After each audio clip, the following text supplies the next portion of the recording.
Tayo kina Tita Monica. Doon po kami magluluto ng isdang tulingan mga kapromdi. Bali kami magkapit-bahay lang. Yung bahay nila.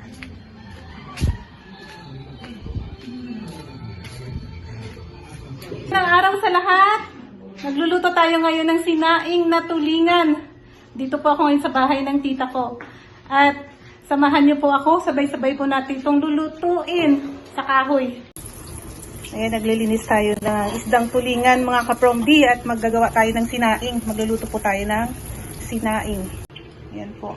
Nabili kanina sa palengke. 150 per kilo. Malalaking tulingan.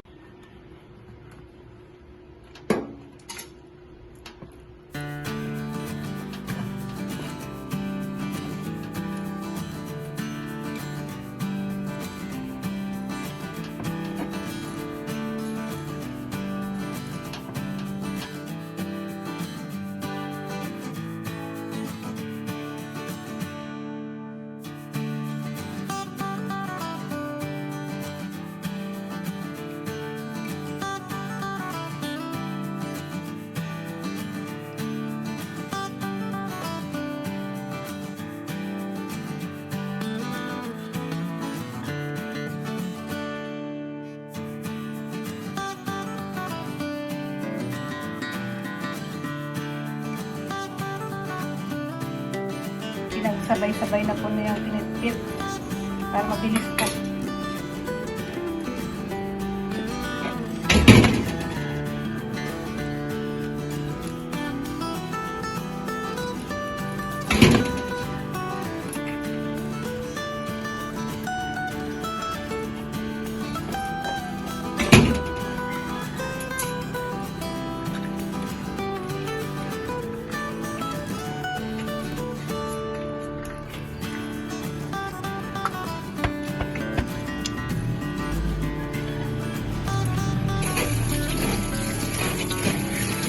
Ito na po yung ibang nabalot na po ng dahon.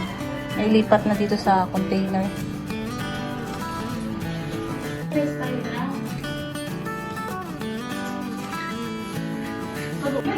Kasama ko po ngayon yung mga tita ko at wala po kasing pasok ngayon at sama-sama po kami ngayon na magluto ng sinaing na tulingan mga kapromdi.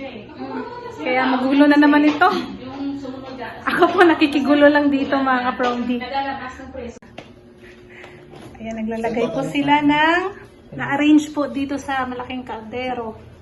At iluluto po ito sa kahoy. 1, 2, 3, 4, 5, 6, 7. Bilang na naman tayo mga kapromdi. 14 sa kanya. 14. 14 sa'yo, 14 sa kanya, 15 sa akin. Ganun po kami magluto dito, isahan na lang. Tipid sa oras. Flat kita niyo. Maramihan naman po kasi ito mga kapromdi. Asin nga, asin. Okay na. Wow! Talagang orange. Lalagyan po nila ng kakaiba itong mga kapromdi, Himalayan salt. Salt. Shot. Shot. Himalayan salt talaga itong mga kapromdi nilagay. At siyempre yung maraming tuyong kamyas. Dried kamyas.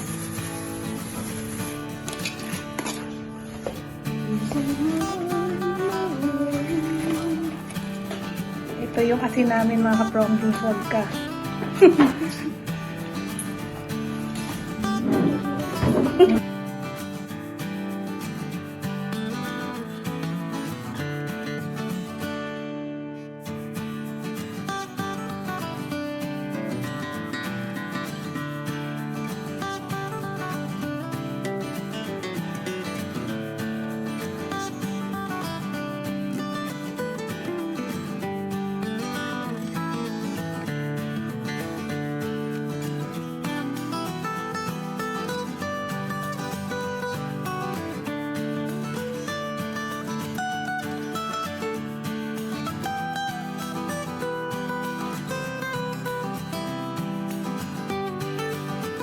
Itong Himalayan salt. Awan di mo rin naglagay ka ng sige doon sa amin. Baba. Saan? Ano doon sa baba kanina? Ay, ang buta lang tayo. Ano naman gano'n ba? At maraming siling haba. Ano siling haba? ito lang. Marami. Siyempre, suka.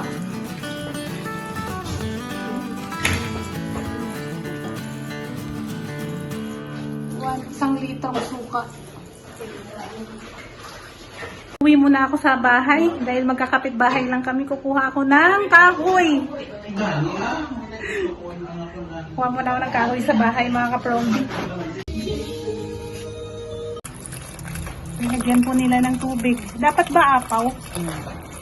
Yan. Dapat apaw dun sa isda. Okay. Yan, at mahangin na po dito. Harap na mga kapromdi. At yung apoy natin, nalakas na. Ayan, nag-uumpisa na kami magpa-apoy mga kapromdi. Dahil marami nga pong kahoy dito. Dito ulit tayo magluluto sa taas ng bahay. Kahit iiwan lang natin dito. Ang pagluto naman ng sinaing na tulingan, abutin naman yan ng mga ilang oras. Abot mga maximum siguro 5 oras. Kaya okay lang pag sa kahoy. Ang galawin ah. Lagay po natin ngayon sa apoy. Yeah. Ayusin mo naman. Ayusin mo. Ayusin mo na eh. A few moments later. Check natin. Napakausok po.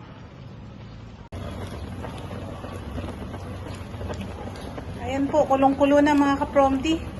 Pero marami pa siyang sabaw. Siguro 2 oras pa.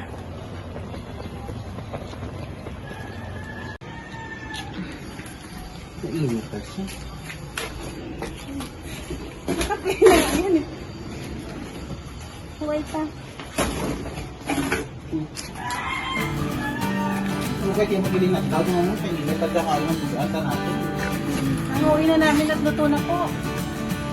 After 4 hours. Itong luto na po mga kapromdi. Pagsikartihin na namin ito.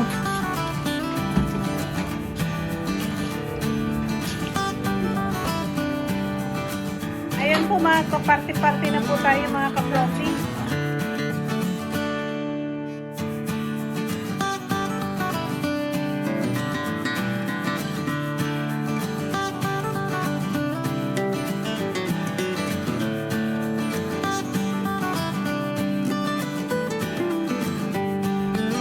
Ay nagpaparty-party kami dito at busy na mga kapromdi. Kailangan bilang na bilang, walang labis, walang kulang po yung aming isdang tulingan.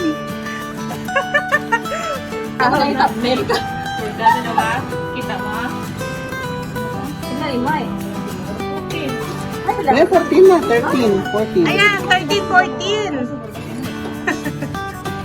Ay, kurtino kayo. Ito talaga ang aming banding mga kapromdi. Banding sama-sama. Kung nakuha ka ito, ano to? Iyon na po ang ating isdang tulingan. 4 na bahay. The next day. Ayan po mga kapromdi, bali nagprito ako ng aalmusalin ko. Ito ay sinaing na tulingan. Masarap po kasi pag medyo tostado.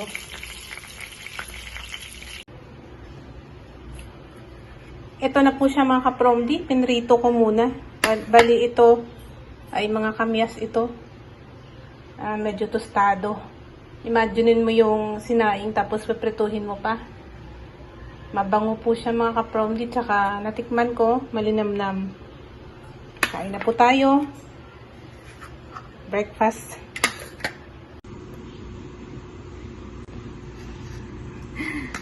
Yan po, ito yung prito natin na tulingan. Kakain na po tayo at may sausawan tayo ditong sukang pinakurat. Sausaw lang natin sa suka. Yan na po yung ating almusal. Yan po, sausawan natin. Thank you Lord sa food na ito. Gusto ko dito yung lahat naman. Pero yung Parang crispy pa na kamyas. Masarap din.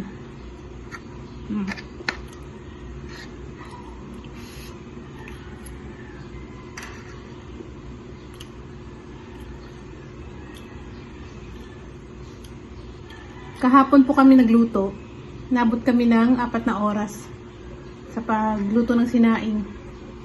Ngayon, kinabukasan, ngayon ko pa lang siya pinrito at kakainin.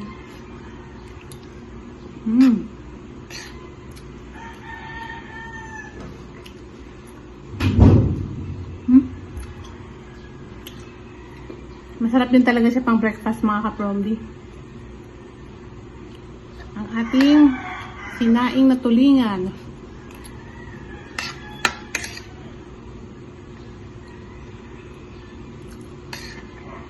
Kayo din po ba, mga kapromdi? Pag naggawa kayo ng sinaing na tulingan, piniprito nyo rin?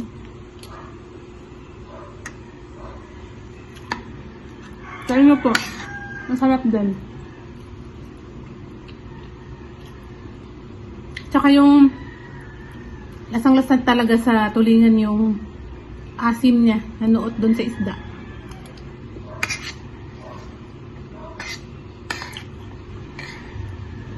Bali, hindi namin nilagyan ito ng taba. Maraming kamyas lang tsaka sili.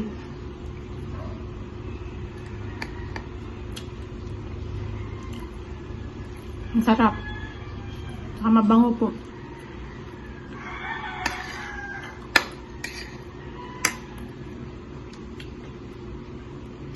Ano niya?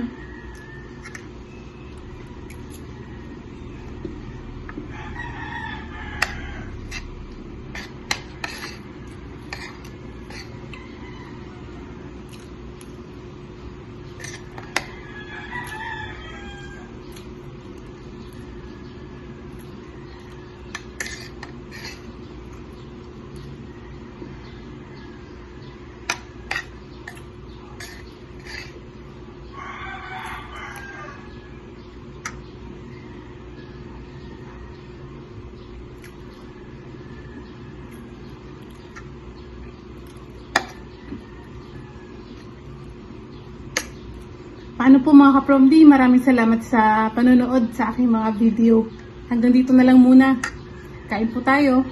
Thank you!